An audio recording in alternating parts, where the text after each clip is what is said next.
Like many other cities, Paris is facing several transport problems due to heavy car use that can't be tackled only by encouraging public transport as an alternative.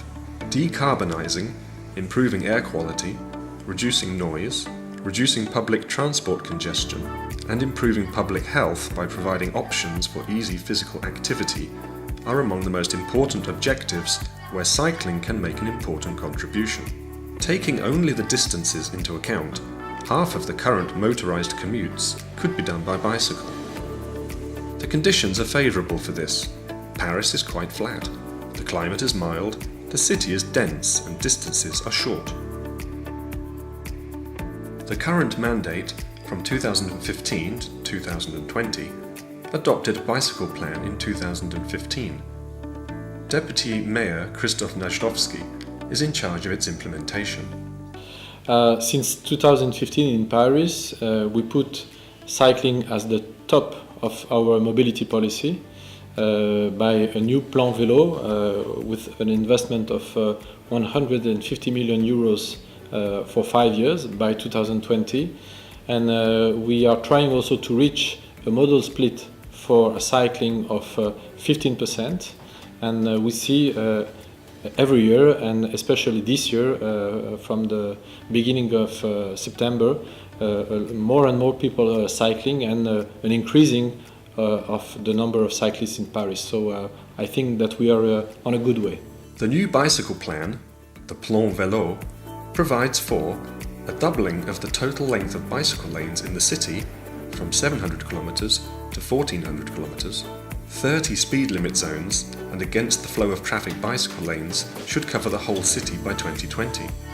An 80-kilometre cycling expressway network is planned, inspired by London's cycle superhighway. This includes two-way, segregated cycle lanes, enabling cyclists to cross Paris from north to south and from west to east. Reinforcing the bicycle parking facilities by creating 10,000 extra spaces, if possible by removing car parking spaces.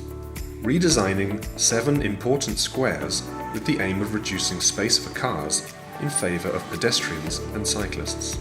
One of the lighthouse projects for active travel that has already been implemented is the removal of the Riverside Expressway on the bank of the Seine and turning it back into a pedestrian and cycle path for walking, sport and recreation.